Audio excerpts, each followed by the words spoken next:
So even though I don't have children, I see myself repeating that same pattern, but with my business, where I'm pouring so much into it. And then I always say, and it's true, like I need to take some time to find out who Emil is, because right now I'm just Emil from Slice of Lime. There's like my identity outside of that is pretty lost. And that is why I'm like, who the hell am I? How do I tap back into my creativity? Because I've been so into the business side and the experience side that I have burned myself out in the creative aspect of running a business.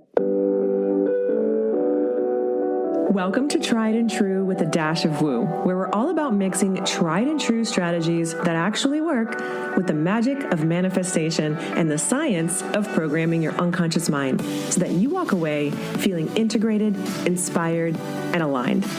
I'm Renee Bowen, certified life and business coach, professional photographer, middle-aged wife, and mom to now 3 grown kids. I've built 2 multiple 6-figure businesses with 0 business training by digging in, learning the methods, and now I'm here to pass them all on to you. From photography and business strategies to energy healing, human design, and the basics of manifestation, we cover it all here. I'm here to help you embrace your multi-passionate brains and lean into the fastest and most efficient ways to reach your goals, whatever they may be. Whether you're a seasoned pro or just starting out, or maybe you're just here for the woo-woo, let's dive in and explore all the exciting ways to take your life, business, and self-improvement to the next level. Thanks for joining me, and get ready to be inspired.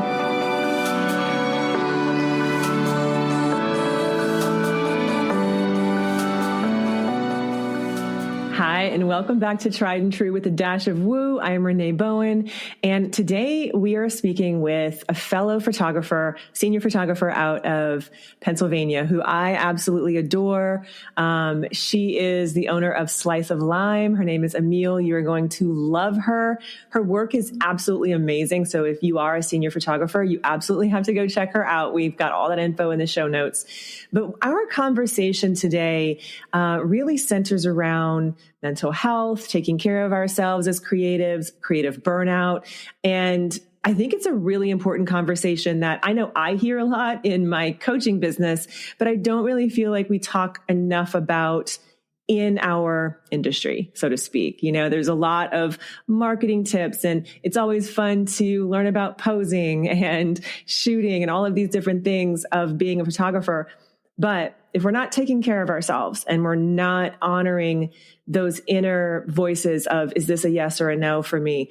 If we are not honoring our boundaries, you know, things like that, I think that it's a dangerous game that we're playing with our mental health and our businesses, because our businesses are definitely reflections of who we are and how we're feeling. And so this is a really important conversation, and I'm really excited for you guys to listen in. Welcome back to Tried and True with a Dash of Woo. I am sitting here with my good friend, Emil. She is an amazing senior photographer out of Central PA, right?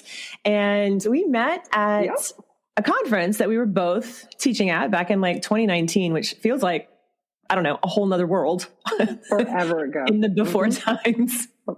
And we just sort of hit it off right away. Like we have, I think, a lot of the same, you know, beliefs and mentalities about not just like what we do as senior photographers and what we sort of stand for, I guess, in that respect, but also mental health, you know, creative mindset, all of that stuff. So I wanted to bring her on to talk about that a little bit today, because I don't think it's something that we really dive into that much. So first of all, Emil, I love, first of all, that your name is in your business, Slice of Lime. Lime is Emil backwards, for those of you who don't know. So you're coming to us from your amazing little cute studio that I love. Tell us a little bit about where you're located. Just kind of give us a little short spiel on kind of who you are, what you do. Absolutely. Awesome. I am Emil Rodriguez Powell from Slice of Lime. Like Renee said, I wish I could take credit for my rad studio name, but my witty husband is who came up with it, and I have to give him credit every time I talk about it.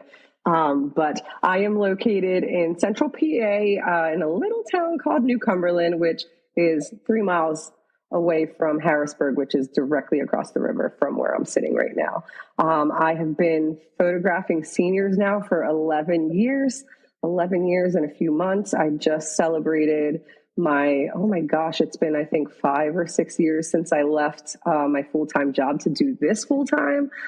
So my God, that anniversary always just makes me super grateful that this is what I get to do.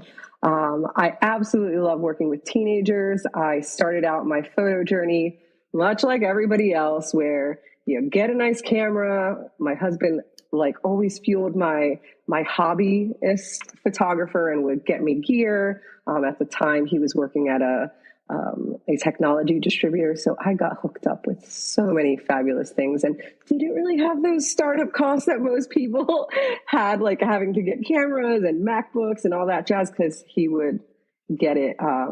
That's awesome. Should I be saying this? He would get it for free all the time for winning things or whatever. So I just didn't have those startup costs, and he really pushed me to pursue it. But it was the thing where it's oh, nice camera. You take 1 or 2 pictures and everybody wants you to shoot their kids and photograph their kids and families. And I did that for a minute, but at the time I was still working in social work, and my target, what fueled my soul working with social work, was connecting with teenagers. Mm-hmm. So that's where I started to dabble with the teens. Where I'm sitting right now, I own the studio with 2 other photographers. We own a second photography studio. So not only do I get to run Slice of Lime out of the studio, but my very first paying client, Stephanie, is who I own the second business with.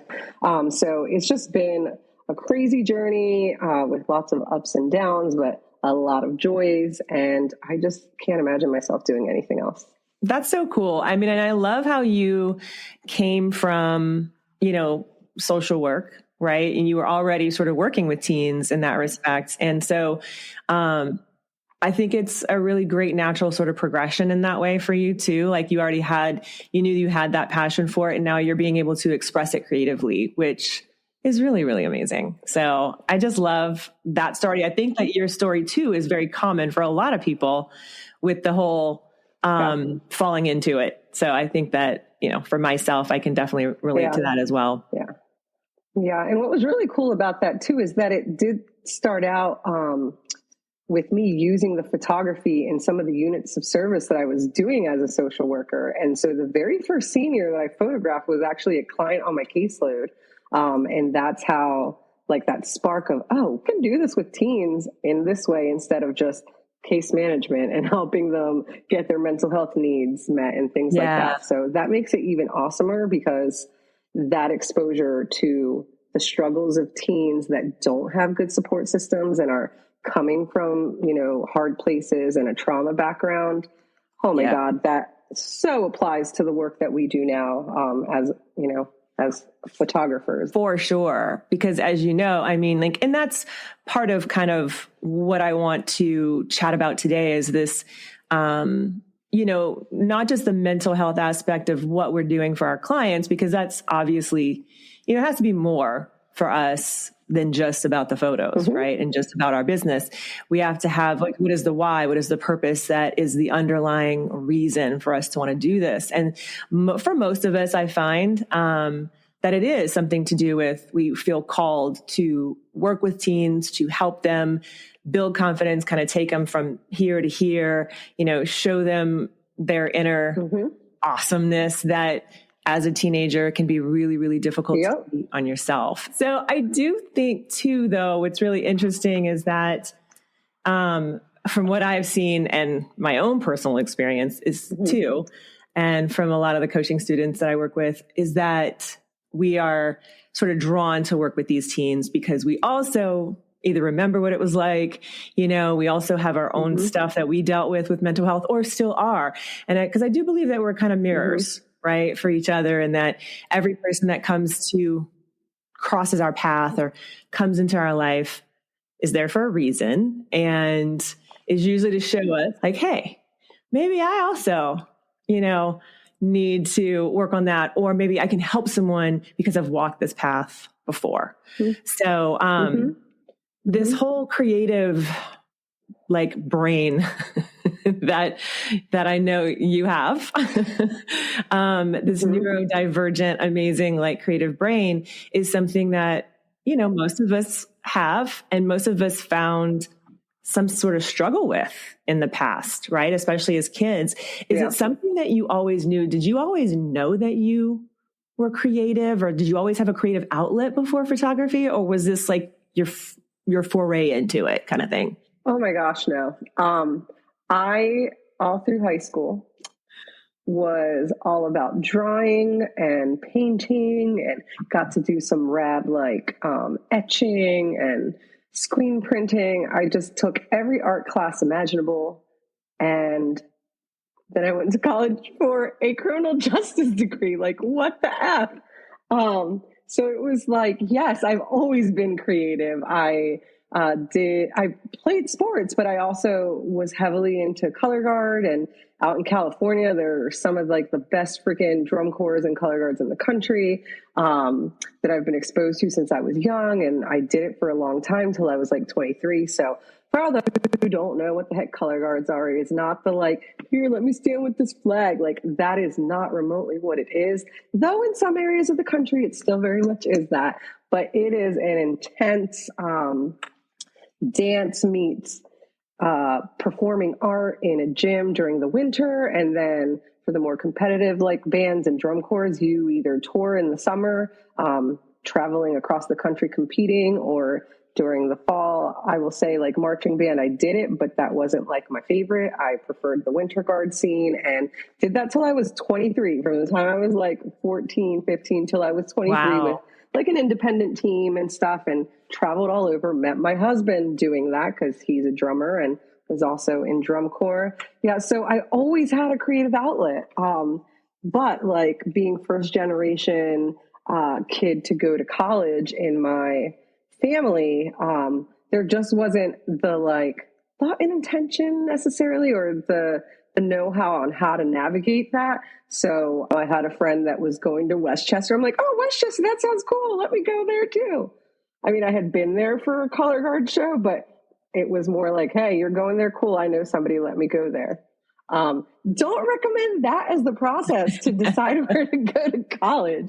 I mean, I don't regret it, but like, there just wasn't that, that like walkthrough that, my sister may have had after me, because I had already walked the path. But so I always had the inclination to be creative. I even taught color guard too afterwards, doing like choreography and stuff like that. Wow. So anytime people ask me about my journey, I always talk about that I did like and like veered off the creative path for like 15 years, and then came back to it like as an actual career. So yes, I was always creative. And it's funny because I didn't really pursue photography as the creative outlet until my husband gifted me a camera. And then from there, I wish I still had that camera, because Renee, you're old enough to know what I'm talking about. Yeah. Where we elders, creative elders, that little HP, like 2.1 megapixel camera that like sat on the dock, like that was the first camera Jason gifted me. So, I love that. Was on a creative path. I just took a detour. Yeah, that's similar to me. And I find that's pretty common too, especially us elders, right? Because we weren't like, I was the first one in my family to go to college. My parents didn't go to college. And it was just sort of like, I entered as, with the intention of doing art. I went in to do just fine arts, because I also painted and I drew and all of that stuff. And I was always into writing. Yeah. But no one, like at that time, especially, like there was no guidance in like, okay, here's how you take a creative idea and a creative passion and turn it into a career like we have now, thank God. It was not like that, right? So I think that you can identify with that for sure. Like, it was like, okay, well, you got to kind of do something to make money and have a career. And so I went to psychology. because that was my second favorite thing to do. That was my original major before I switched to criminal justice, because I had delusions that I wanted to be in the FBI, and this was before like Criminal Minds and all that stuff. I didn't just thrive on podcasts because they didn't exist. We had to read the actual books like that are now, Netflix series and things like that. So yeah, same deal. Totally same deal. Yeah. And I didn't get back into photography until I had my kids, and my dad's a photographer. So I always was around it, but I never thought it was something I could do. Like it just was not something, and it wasn't his like full-time profession. It was more like he was really good at it. And there were times where he made money at it, but my parents were divorced. I never really spent that much time with him. And so it wasn't like I had that baseline either. So it was very much like, okay, let me do something else. And then my father-in-law gifted me my first digital camera as something similar. That's when I realized, this is actually something I really love. So I love, and I think that too, when you fall into it like that, especially when you sort of like rediscover it, and then you say, okay, and all these people start asking you for sessions and work, and then you fall into it. And then I don't know about you, but I got kind of busy, kind of quick, and my business started taking off, and I had no idea what I was doing, like with the business aspect of it. And then I also had no boundaries either, and so pretty soon I became like a slave to this business, and I had no idea what I was doing. Was that something that you found as well? I think that, oh my gosh, I think so. When Steph became my first paying client, I was so mortified and terrified about taking somebody's money, because then to me that like signified a shift. And like this whole like, all this extra expectation. So yes, it started out with like families, and then I slowly started to get busy, but then I had discovered, seniorology, where we had spoken at, and that was the first nugget of like, oh my God, there's actually like education for this kind of thing. Like once I started to dabble in seniors, that is, like I didn't really seek out the education when I was just treating families. I just flew by the seat of my pants. But once I started to get more serious and more people wanted to work with me, I'm like, oh shit, like I need to actually look into the business side. Yeah. So it so happened that at the time, I had developed a friendship with a coworker whose husband was a lawyer. So once I like, oh my gosh, I don't know if you remember, and I don't remember her name. I discovered one of those like fill-in template type of business plans that was like, it was called Easy as Pie. I know I don't think I know. I have it somewhere on my computer still. Yeah, but it was like, it helped you develop a business plan using, you're going to laugh, like the analogy of like the Yeti monster in Rudolph. Is it Rudolph? Yeah, like this whole, or like Santa's coming to town. Like it used that whole analogy, and like, I found that so freaking awesome, because it was such a creative way of making me think about these business things in a way that wasn't scary, because my creative mind was like, the Yeti monster, what the F? But then like, as I was laughing, I was thinking about that. So I discovered those tools pretty early, and then I started to put time and effort into it. But I got, once I started dabbling and felt like I was getting more serious, as much as I like to think I'm a rebel, I am a rule follower. So I'm like, oh shit, I don't want the IRS coming after me, because I'm like running the side hustle, and crap, I need to get insurance, and I need to like become official. So I like, everybody listening, get your shit together before 100%. You start like doing this for real. So I was just always mortified about like not following those rules. So I started to do that thing, and then started investing more time into education. And again, it was Steph. Oh my God, I was so mad at her, because she scoped out the seniorology stuff and submitted some of the work we had done without her telling me. And then it got accepted to be on the blog. And I was like, are you effing kidding me? Like, who do you think I am? Like, I'm not good enough. Like, I don't know what the F I'm doing. And you submitted it to this blog. And she still laughs about that. Because if she had not done that, like, I wouldn't have pushed myself out of my comfort zone. So that's amazing. So yeah, like, I know I just like went all over the place with answering that question, but yeah, it takes things to a different level once people are paying you. And even now, like, I still feel that pressure sometimes. Like, I joke, I'm like, I can't even afford myself. What are you talking about? Like, so the fact that people pay me to give them this experience, like, I don't know, like, no matter how much success I have, like, there's just always something that it always keeps me humble to think, like, somebody worked really hard to be able to pay me to do this for them. So exactly. I love that, because I feel like a lot of us, we never even realize, I know I didn't realize I had any issues with like worth or charging people money until I actually had to, right? It was like, okay, well, if I don't start doing this, it's just a very expensive hobby. So I got to figure it out. If I want to do this, I got to figure it out, and I got to get all my business stuff in line. And those little tidbits from our childhood, I think, really stick with us. And because it's just our unconscious mind, the way that it works, like, things get stuck in there. And I was always told, like, from 6th grade, learning algebra, that I just wasn't good at math, and I believed it. Right. And so I just believed it. Like, literally, like, a nun in Catholic school told me I sucked at math when I was 11 years old.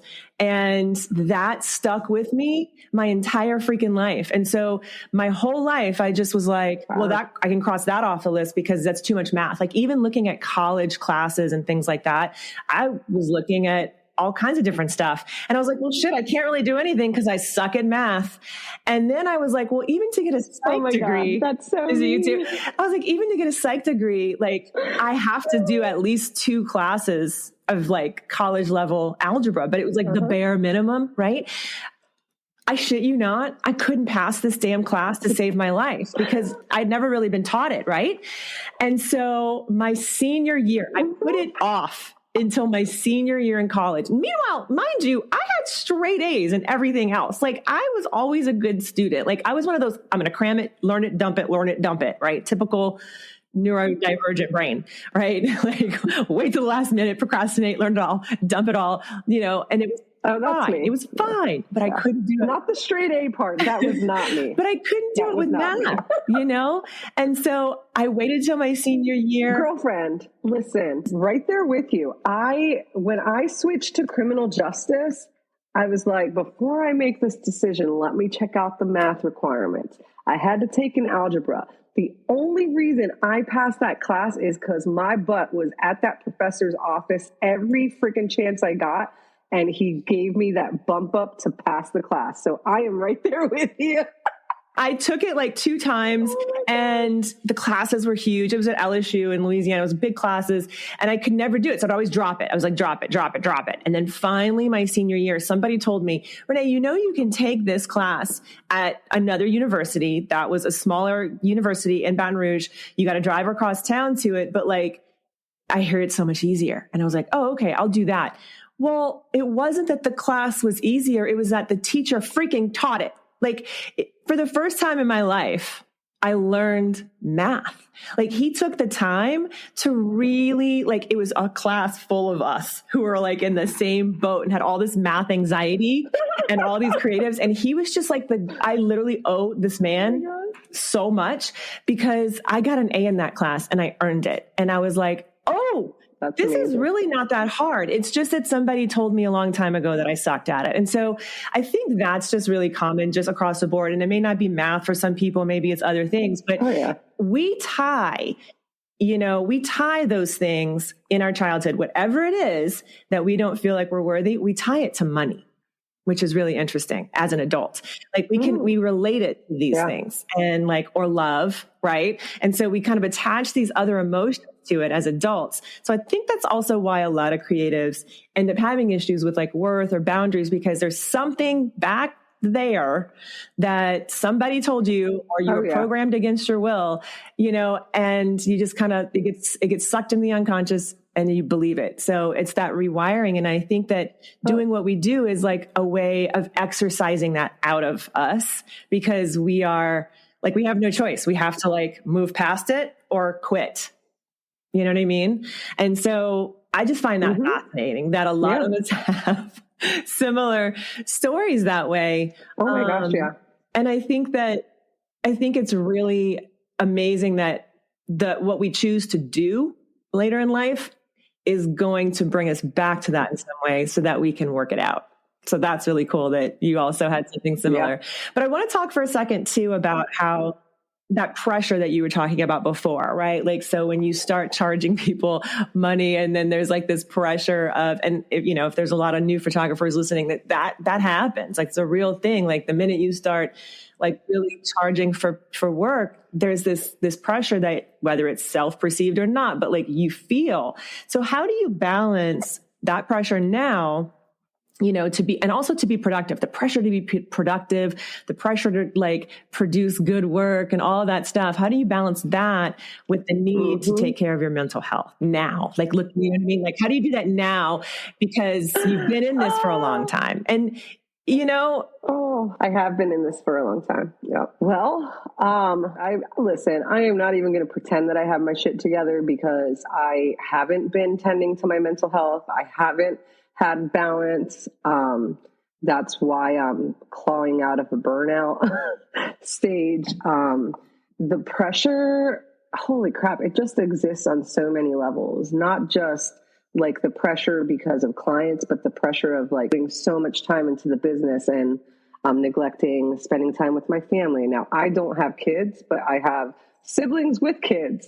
And, the pressure to like, hey, can you swing by? And I'm like, crap, I can't. Like, but they haven't seen you in a while. And there was a moment, and I talk about this every time I talk about like burnout, but oh my gosh, I think Millie's about to turn 10 next month. And I remember her saying, she wanted me, they live in Maryland. She wanted to hang out. And she responded to me saying, Titi, why are you always working? Or like in talking to my sister, like saying that she wanted to come hang with me. She's like, well, I want to ask Titi to go to her house, but she's always working. And that was like, like knife to the freaking heart. And like, because I don't have kids, like they are my children, like they're my nieces and nephews. I haven't seen my nephew in forever because they live a little further away. But it's like the balance is something that I have not mastered. It has absolutely led to the burnout. It has impacted my creativity.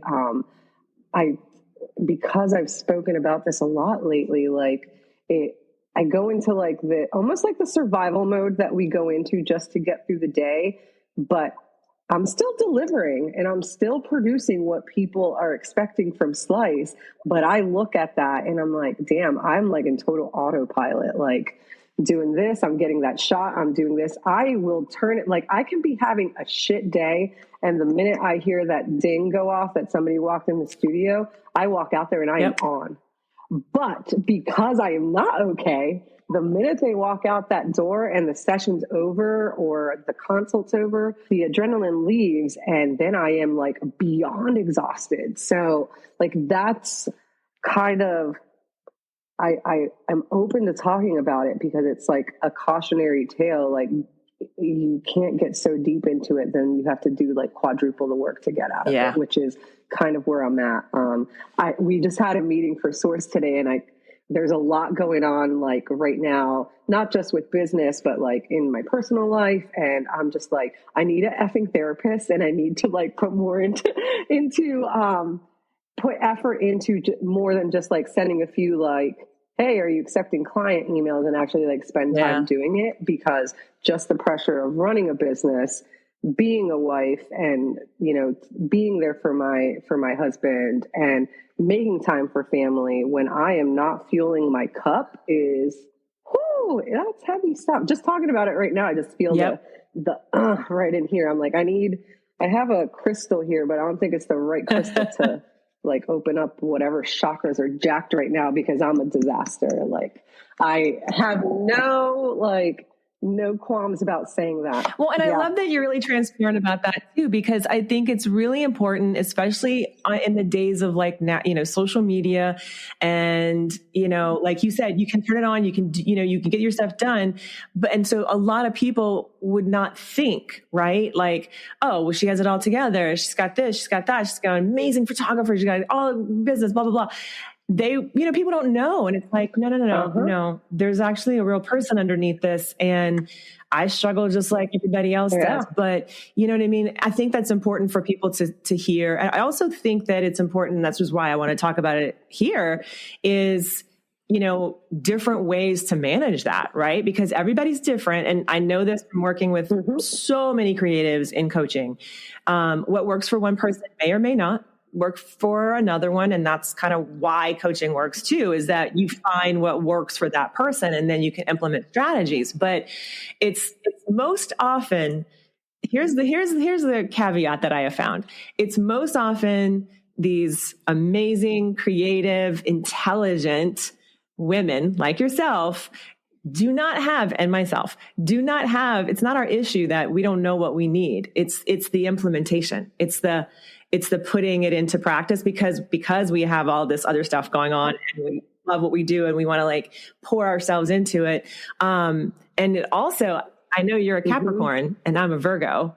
And I think that is also like, dude, I can work. Like there's that saying that always says, there's no prize at the end for at the end of your life for like doing the most work. I'm like, well, I would freaking win it. I think I would win it if there was, because I do love what I do. And it's hard. Don't you find it's hard because you love it? It's hard to put it away sometimes. Oh my God, absolutely. I find that I really struggle to just relax. But so I'm obsessed with Maggie Rogers. I like the artist. I went down a rabbit hole and it relates, I promise. I went down a rabbit hole. I saw her twice in February and I went down a rabbit hole on YouTube, like watching interviews with her. And one of the interviews she talked about before this new album at the end of Heard It in a Past Life, she toured so hardcore and loved the experience. She poured so much into the community of like performing and being on stage and just building that relationship with fans. She poured so much into that when the tour was over, she was so burned out creatively because she poured everything into the experience that then she had nothing left to give creatively. And then the pandemic hit. And I was just like, oh, holy shit balls, Maggie. Like that is exactly like what I am feeling. Like I pour so much into my clients, like that aspect of when they are here, like I want them to feel like they are the only thing in my orbit and like that they are seen. And that comes with that. And I was just talking to my husband about this like 2 days ago, like that comes with, even though I'm not a social worker anymore, everybody tells me their stuff. So it's like, and I think that too is part of you're going to laugh, but I'm the oldest sibling. We experienced the loss of my mom when I was 21 and my youngest sibling was 13. So I have always been that caretaker rescuer, and somehow whatever energy I put out just attracts all that to me all the time. So like I carry that right here. So that has manifested for me in anxiety, in weight gain, in like not making time to care for myself. And talking back to like things from our childhood, obviously that significant loss. And then when I sit and like think about it, like, holy crap, that's the same crap my mom did. Like she was in the Puerto Rican culture. Oftentimes people got married really young. So she and my dad got married when they were 16 and 19. I was born when she was a few months shy of turning 17, and she had all five of us by the time she was 25. So even though I don't have children, I see myself repeating that same pattern, but with my business, where I'm pouring so much into it. And then I always say, and it's true, like I need to take some time to find out who Emil is because right now I'm just a meal from Slice of Lime. There's like, my identity outside of that is pretty lost. And that is why I'm like, who the hell am I? How do I tap back into my creativity? Because I've been so into the business side and the experience side that I have burned myself out in the creative aspect of running a business. Yeah, no, so, I totally get that. Like I told you earlier, I spoke at an event around here recently, and one of the younger, he was a musician, somebody asked him about creating for himself, and he said something along the lines of, he really struggled to answer it, and like, I need to completely change what I'm talking about, because I was speaking after them, and he mentioned that he doesn't really create just for the joy of creating or for the sake of creating.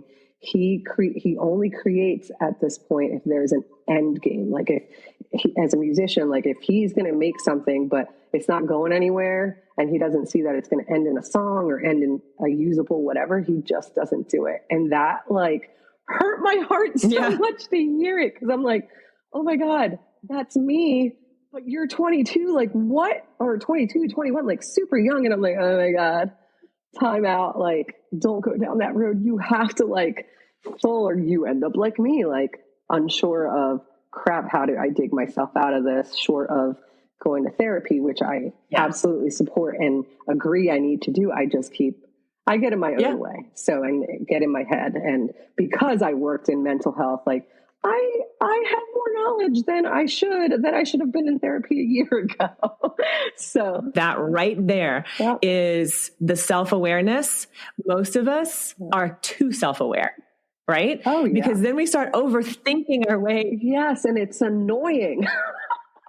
If I can count how many times therapists have told me my entire life, you're so self-aware. I'm like, that's not my problem. Like, I know that I have these issues. I need some strategies to get through them. And so I think that's where a lot of us get stuck. We're like, oh, I know what I need. Well, yeah, you might know what you need. However, are you going to do it? And did you try it? Right. And that's a lot of what I see in coaching. Like for a lot of my students, hypnosis works. For some, it doesn't. For a lot of my students, morning journaling works, but some can't do that. Like you've got to like be willing to throw some stuff up against the wall, see what works for you, experiment with your brain and hack your brain, like make your brain work for you and also heal that unconscious mind. Like literally that's that I harp on this all the time because all of those traumas, whether they're big traumas or little traumas, that's where they live.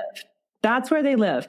And when we're dysregulated, that's what leads to this creative burnout.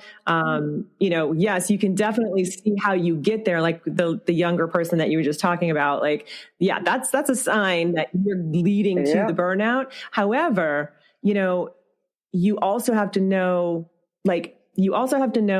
some strategies along the way. And I think that that's one of the main things that I love talking about is like, well, try this. Maybe this will work for you. Like, really trying to get creatives to realize that our brains don't work like other people's for a reason. It's part of our genius, right? Oh, yeah. But you also did something recently like I did. And because I saw just recently on your Instagram, you just did a creative shoot just for you. That right there, I think is so healing for creatives who are feeling burnout. So if you're listening to this and you are experiencing any kind of burnout symptoms, or you really feel like uninspired, or like you said, like this lack of identity outside of making money in your business or pouring yourself into your clients, which mingle together. I think if you're experiencing any of that, like really just go out there and shoot something for yourself, because I'm telling you, it is, oh my gosh, enormously healing. Don't you think? And is that something you do often? Do you try and do it often? Absolutely. I've been in such a creative rut that my studio mate, Landon, you got to meet him in Nashville. And last year he would ask me all the time, hey, you want to shoot? You want to shoot? You want to shoot? That he just stopped asking me because I always had a reason why I couldn't come just play at the studio, which was something that we would do more regularly. I swear if I had $1 for every time someone asked me, how can I repurpose my content easier and faster? I'd probably be a millionaire, but I always refer people to repurpose.io. Now, this is not to be confused with my own little mini course that's only $37 that shows you exactly how to do all of this, create one long form piece of content, and then repurpose it up to like 26 different times. That course is also called Repurpose. So that's why I say don't confuse it with that. This is a different website called repurpose.io. You can hook up all of your social media channels there, and then you can set up workflows to either publish manually or automatically. So let's say you want to take your TikTok, like I do, and put it on other platforms like Instagram Reels and YouTube Shorts and various other ones. You can hook all of that up and make it happen seamlessly and automatically so that you don't have to worry about it. And the best part is that it does all this watermark free. So you don't have to worry about downloading it on a different app or anything like that. It makes everything so much easier, truly. So if you want to try repurpose.io, you can use this link, which is renee.io/tryrepurpose. renee.io/tryrepurpose. Okay. Go there and then use the code ELEVATE, all capitals, ELEVATE, and you're going to get 20% off. I'd love to know how you feel about it. And also check out that $37 course, because this is going to walk you through the why of how you're going to want to do all this. And it also comes with a really cool spreadsheet for you to keep track of everything if you want to get really nerdy and really organized. So it's a pretty digestible course. It's only going to take you about an hour to get through the whole thing. And it's packed with lots of good social media information. I know that I'm at the point where Slice has grown, that I did get a VA. I have a VA. I have an accountant. I want to add somebody to the team. I attempted that last year with one of my seniors who had graduated in 2020. We were close. She is an artist, like amazing artist, painter, oils, drawing, and also did photography. So I spent maybe like a year or more mentoring her. And then this is where the social work thing comes in. She had some major hardships arise in her life. And she's an oldest sibling. So she couldn't commit to what I needed from her. And we were taking it slow because she had a full-time job. I was getting ready to hand off my lower package to her, like the shorter one. But when I mentioned that she would have to do the consult, and when we got to that point where I felt confident enough that we were getting ready to hand it off, so I had put a year and a half into that working and was developing a new line within Slice of Lime that targeted tweens and teens. And that was like the nail in the coffin for me with the burnout. After that, I just was doing what needed to get done to generate the money and get to the next session. Not saying that the client experience suffered, because again, I'm a master of putting on the mask to get the crap done, but I just didn't have much else to give outside of that. I just was so just upset emotionally, not against her. We met for dinner again, like a few months ago, like we stay in touch, but it was just like, I had put so much into that, that just like slayed me. Like, that was just like, okay, shit. Like, I'm never going to have a life outside of this business, because I can't find the right people to like come join me on this journey. Now, with that said too, like, I have my studio mate, Steph, who has now sold half of the company to her partner. And literally once a week, I'm like, I need to find my freaking errand, because I just have nothing else going on outside of this. And it's just, I mean, I'm at the point, and this is when I left to pursue Slice full time, that I was so burned out in the social work that I did was adoption and foster care. And I had dropped down to part-time in hopes of that being like my step into almost leaving. And that was bad. Like, I got so sick. I was like sick for whatever reason for like a month and a half, for whatever reason, AKA the anxiety and the stress, that eventually, I went on a sojourn out to the desert in California, and I was like, F this, I'm leaving. And I gave my notice when I got back. But like, it took me getting really sick that I just couldn't shake whatever random illness I had from stress and anxiety. And I feel like that's the path I'm going down right now with Slice, that I've gained all this weight. I'm not making time to take care of myself. And I'm exactly where I was when I left Bear. I love what I do. I have a second photography business too. So it's the type of thing where I need to figure my shit out, or I don't want to have to go back to working in corporate or social work or whatever. And I've had those moments where I'm just like, do I really want to keep doing this? Like, this is a lot for one person to do. Yeah. And I need to put the interventions in now before I get to the point where I'm like, I don't want to do this Yeah. anymore. And you see, I think that's really important too, like that you notice the patterns that are popping up because you've been there before. So that's a really big part of this. Absolutely. It's like anybody listening to, like, it's really easy, I think, to get on autopilot, especially when you love what you do, you love your clients and all of that stuff. Right. And it's really easy especially for some of us who are just more, I think, prone to that, to not notice what is going on with ourselves. Because I too have some of that, like, my parents were married really 17 and 19, like, unexpectedly. And my mom's one of 10, I love my family. We're super close, but my mom was one of 15, dude. My mom was one of 15. We have such similar stories. And I see all the women in my family take on that role of doing and putting themselves last. And for me, that manifested in my early 20s as endometriosis. Like, I had 3 surgeries by the time I was 21 or 22.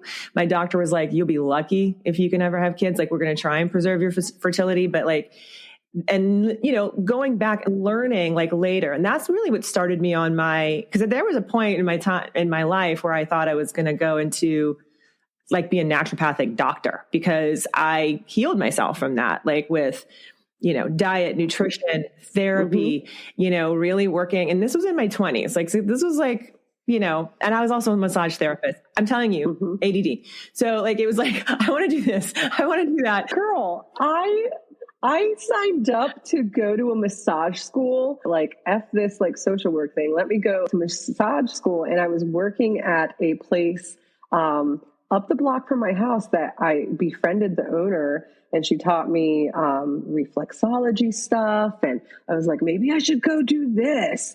And I did like I took some healing touch therapies with her. And I have PCOS. I do not have kids because I have issues with my reproductive system. So I went to a naturopathic doctor when I got diagnosed, and that's what got me regular. Like, you just thought, like, this is so crazy, like how similar our freaking stories are. When I moved to California, I was 25. I picked up and left, and I said, if I don't do this now, I will never do this. And part of that was I had to find my own identity outside of a family I love dearly still. Like, it's, I'm not blaming anybody for any of this. It was just, I don't want to continue down that path. And it's about breaking these generational patterns, I really think is a huge thing. Now that we're talking about it a lot, but back then, this was like in the 90s, I just knew, I just had this like feeling like, I have to leave. I have to go and find myself. And that's when I dove into all the natural healing stuff. I started working with a naturopathic doctor and herbals, and went to massage therapy school. And that was such a pivotal time. Like, that was a huge moment for me to realize that, first of all, I have the power to change things.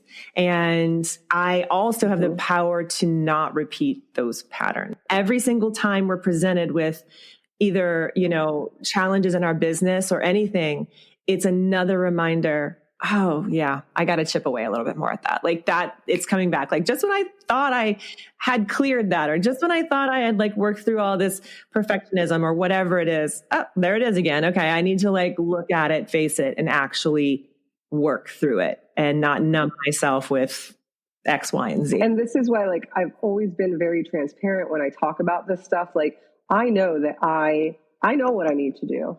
Like I said, I should have been back in a therapist chair for a while now, but I also, and these are totally like excuses. These are the things that I say, and I know it's a bunch of bullshit, but like there is a lot of stuff going on with my husband's health, and my sister was going through some things, and my other sister was going through some things. And who do they talk to? Well, obviously I'm my husband's person. Exactly. So but I had to like set some boundaries, like with my siblings, where I'm just like, listen, I respect and I love you, and I've told you the same shit I'm going to tell you 50 times. I can't continue having this conversation with you when you refuse to do what you need to do to move past this. I'm telling her what I would tell my freaking self, because I'm stuck in this pattern and I'm not like doing it. So that's like that curse where I freaking know what I need to do, but I keep myself stuck. And that is not like a badge of honor to wear. Like, I'm like, even here talking about it, I'm like, Jesus Christ, like, you know what you need to do, but you're so worried about like being that rescuer. You know what you need to do. You want to grow. It's not you saying, oh, I'm just, purposely trying to keep myself stuck. Absolutely. No, it's literally just your primitive brain just trying to keep you alive. We're only wired to stay alive. That's it. Like, we're not wired to thrive. People think we are, but we're not. We're wired to keep the humans going, right? And to stay alive. And so it's just your unconscious kicking in. And when you look at it from like that perspective, like kind of pull yourself back from it and say, okay, yeah, there was some programming done against my will, and I can totally learn how to work with it, tell it to sit in the back seat. I can take control of it, because I feel like whenever we fall back into those patterns, like not going to therapy or whatever it is for anybody else, like not doing what you know you need to do to kind of move forward, it really is just the comfort. The comfort is so great. It pulls you back down so quick because you're so burnt out and busy with everything else. So the key is to notice it. Oh my gosh. And Absolutely. be willing to say, like you're saying now, I know this is what I need to do. And I'm just going to hold myself to it, because I know I deserve better as well. I know that other people in my life deserve better, because we're a better partner. We're a better friend, sister, parent, whatever, when we're regulated. And we're not all going to be regulated 24/7. Like that's, that's an impossible task, I think, that a lot of us want to have. But if you can at least learn how to regulate enough to get yourself to take the steps that you know you need to do to continue on this journey. Which brings me to a question.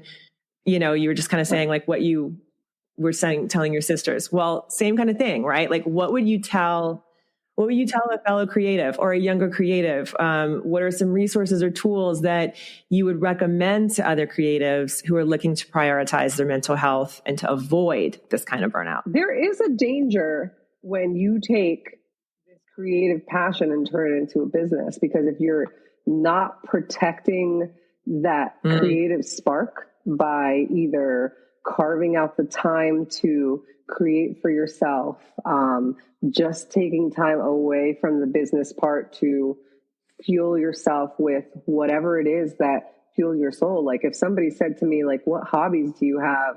I'd be like, what freaking hobbies? I don't have time for hobbies. Like, that's how bad it is. And like, I just would say like, so especially because I swear, like, we've talked about this before, like the entry level into the creative field now is so much easier than it was however long ago. So it's like, have camera, we'll take pictures and money. Like, you know what I mean? Like, that's great. But I will tell you, like, getting to see, there's 2 local kids around here, and I call them kids. They're like mid-20s, early 20s, and they've started this local community where they just bring creatives together. Just here it is. You're welcome. Come in as you are. And that's one of the events I spoke at recently. And I joke around that I am an elder creative in that circle. But Renee, holy crap, I've been so inspired. They host these like content days where they're just like, hey, we're doing this, let's get some collaborators. And we hosted their fall one here at the studio. And just seeing these kiddos that some of them aren't doing it for business, they're just doing it for fun. I've been so inspired by all of them, because I'm seeing that creative spark that once upon a time I used to have. That is just so inspiring to me, because I need to get back to that, where you're not thinking like, oh my God, this is stupid. Why would I try that angle? Or, oh my God, why am I like, you just default to like what's worked for you. And you're not as open to risking looking dumb or risking trying something that's going to fail. Just seeing the pure, God, I sound like so dorky, but like just that pure desire to create with nothing attached to it, but the joy of creating.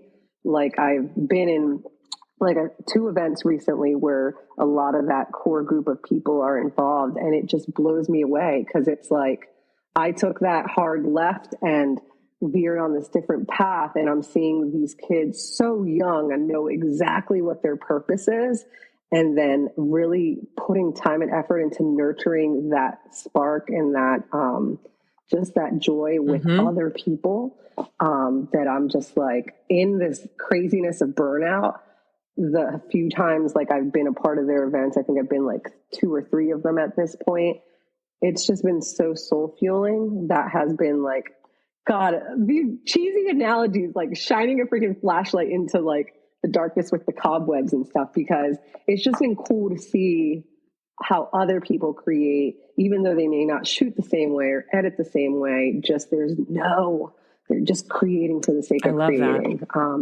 And that's been pretty cool to see. So with people like who are starting out, definitely prioritize that at the beginning. Almost like have those fail saves, like do not compromise this one thing, which I just feel like I've compromised everything to make sure Slice is successful. And I am desperately seeking somebody to bring in to the fold with me. But after that last thing, I'm just so protective of it that it's like, just like, you know, you protect your heart. You don't want to open up. To me, this is my, like, I'm living my purpose through this business of helping kids be seen. And my tool at the moment is a camera. So like, I had somebody not shortly after, maybe like 6 months after my original girl didn't work out, like mention that they were interested. And I was really hesitant. I met with them, let them shadow me on a shoot. And then I never saw them again. And I'm like, see, so I know I'm like stuck now. See, this is why I just need to suck it up and do this myself. I totally get that. I totally get where that comes from. And I would, it's normal to actually, to feel that way. But when you are ready, right? Because that is something that would be so helpful to your business and to you, to your mental health. And it's something you desire. When we spend more time focusing on what we want and not what we don't want, right? That's where that happens. So it's hard because you're still wired with this. See, that's what happens when this, you know what I mean? And so it's that shift. It's just like any other thought process. I feel like it's like, okay, well, yes, that definitely happened, but that's not what I want to happen again. Like, I don't want to keep putting that out. Like, I don't want I always tell people, like, we all have these like radio beacons of our energetic frequencies and imprints. And so I don't want to put that out. I don't want to put that continuing out into the ether. I want to put out this person. I, dream about that person, like your friend who had found her soulmate. Like, think about like, oh my gosh, how amazing is it going to feel when that happens? Because our unconscious doesn't learn by just affirmations. It learns by experience. And that's why it is hard right now, because you had an experience and then like a little mini experience where it's like, oh, that's proof. And it pulls you back to safety. But it takes so much courage to push through that. So I applaud you for continuing to be open to that, because that shift is going to be, I think, really big for you, really big. So I'm excited to see what happens with that. And I know we've been talking forever, and we can probably talk for hours about all of this. I mean, this has felt like therapy. So I love it. I love it. Just because I like really want people to hear that it is, I mean, I can portray my highlight reel on Instagram, but like, you never know what people are going through. And I have often posted like about struggles, and this does tie back to like my why. And I mean, I don't ever want to come across as inauthentic. And one of the biggest joys to me is when a kid walks through my door and they're like, oh my God, I feel like I already know you. And with that in mind, like when I have shared about my anxiety struggles and definitely dealing with depression things as well, I've had parents like text me or DM me and like thank me for being so transparent because it's opened the dialogue with their kids. Like, here's this person that you look up to and you admire, and they are successful by all like accounts, you know, however the hell you measure success. And they have these same struggles. I don't ever want to hide that I'm struggling, because I feel like when you are open about those things, it just opens the door, and it ripples far beyond what you think may be an impact for somebody else. So, yeah, I'm not out of it yet, but I feel like there's power in sharing the struggle. Exactly. And I really am a big believer too, in that it can't ever be like what we're doing, whatever it is that you're doing, whether it's your business or, you know, if you're not a photographer, if you have another kind of creative business or anything, it's not, we think it's about the end result. We think that there's an end result. Like we think that, oh, we're working toward, you know, this ultimate goal of whatever it is, like making 6 figures or, you know, building a business, yet expanding it or selling it or whatever it is. But it's not ever about that. It's about who you become on the way. That's literally what it's about. Right. And so by you becoming more of you and sharing more of you, you are just helping so many more people that you work with, and also who just come in contact with you, because it's their journey too, right? It's obviously in their own way. But if we all just can remember, we're all going to be going through stuff. Yep. We all go through periods of time. First of all, nothing is permanent. Everything is temporary. And it's just part of the process of finding out who you are and becoming who you want to be. I'll kind of leave it on that. I will ask you one more quick question that I like to ask everybody. And it's a really simple one because, you know, it's tried and true with a dash of woo. Well, what's your favorite woo-woo thing? What's your favorite woo-woo modality? Whether it's astrology, human design, crystals, what's your thing that you sort of like always find yourself kind of interested in? God, Renee, that is a harder question than like anything else. Like oh my gosh, I feel like there's a lot of things. Yeah. I'm not like a diehard one thing or the other. I've been sitting here like with this like crystal thing in my hand the last, like, once I started to get like really, I felt the heaviness of what we were discussing. I've just been rubbing this. So, I mean, if you asked me what the heck this was, I'd be like, shit, I don't know. I lost the little card. But like, I just really do believe in the energy you put out, like that law of attraction, that what you put out comes back to you. That is one of like the woo-woo things. I am a big believer like that people cross your path for a reason. I promise this is the last damn story that I'll share, but I had a client in the fall who had reached out to me. She's the owner of a very well-known popular salon around here, like beauty spa type place. And the kiddo that she wanted me to photograph, they hired me to shoot her senior pictures. The kid just seemed so uninterested, like in the consult process.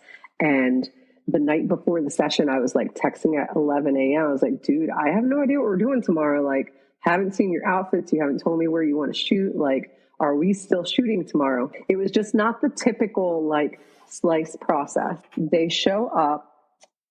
Before they showed up in the morning, the person who I thought was mom messaged me. And she explained all this stuff, and I'm like, holy shit. So turns out the children had lost their father several years ago. She was actually their kinship mother. They get here. I just felt like, holy shit, all of this makes sense now. Like, you're experiencing this without all that grief and loss experience that I had experienced. Like, it was just like she shared what she shared, and it was like, woof, like if you could hear a visible woof, like of the, like when a flame like lights on a gas stove, that was what that felt like. When we got here, when the girls got here, I just threw caution to the wind. I was like, here's what's going to happen. They had booked the bottom package that didn't include like the style closet and stuff. I'm like, I'm going to pull out all the racks. You do whatever the hell you want. The session is about you. Forget any actual game plan. Just go through the closet, do what you want to do. In that conversation, turns out that the girls had gone through the kinship process with the agency I freaking used to work for. Wow. Like the adoption agency that I used to work for, the worker that was their worker or like the supervisor was my coworker when I was there. So there was all this like random shit like throughout the process. I'm like, oh my God, what am I doing wrong? Like, is this going to be a disaster? Like, why is this kid so resistant to this? And then when it came to them showing up that day, and I'm getting chills like talking about it, it was like, holy shit, like this kid was meant to walk through my door today. And it was just like such a crazy connection, and sharing all those things, like me saying, listen, like I too lost my mom when I was just not too far into college. My youngest sibling was 13. It just was this instant connection that, again, unless you've experienced that type of like loss, like there's just this awful club that you're in, and there's just a kinship that you, I don't know how to explain it. There's just this instant connection. And then the craziness that they freaking were through, like the agency that I used to work for, like that was just so crazy. So that day ended up being pretty darn magical because all these like things just aligned. So that's like my woo-woo thing, like that all these like, even though it doesn't make sense at the moment, like people cross our paths for a very specific reason. And yeah, like even now, like talking about it is just like, that's freaking wild. Like that's wild. What are the chances? That's so cool. Thank you for sharing all of that with us. I think that, again, it's really going to have a big impact for a lot of people. And I really appreciate your transparency and all the tips as well. I think it's going to be super helpful to so many people. So thank you so much for being with us. And I will put in the show notes all of this, but tell everybody where to find you. How can they find you online? You can find me at www.sliceoflimephotography.com. You can find me on Insta at Slice of Lime Photo. You can find my other business, Source Creative House, and Source the Space on Insta as well. And yes, Renee, I'm on freaking TikTok, but I don't update it as regularly as I should. I know. I've tried. That's the other reason I want to find somebody to come in. So like, the TikTok can be amplified, but I'm on TikTok too as Slice of Lime Photo, but the content there, I'm not a Renee. I will put all of that in the show notes for everybody so they can go and find all your amazing, gorgeous work wherever it is. It's beautiful. So everybody definitely go check her out because it's extremely inspiring. Photography, and also just as you can see who she is as a person. So thank you so much for being with us. Thanks for joining us today. I hope that was really insightful and that it resonated with many of you. I think that as creatives, it's a very important conversation for us to have. And I think that some of the takeaways are to be self-aware, to understand when you're having or showing signs of burnout, when you know that your mental health is not where it needs to be, or you feel like your identity is just getting so enmeshed with what you do as opposed to like who you are. And also that sometimes that self-awareness can be almost paralyzing. So to also make sure that you have some things in place, whether it is therapy, coaching, journaling, exercising, whatever it is for you, hypnosis, that will help you be more in line with, who you really are and who you really want to be. That's really what's important, is to know the signs and to take the steps to actually then implement those changes that you want to see happen in your life. So thank you again for tuning in, and I'll see you next time.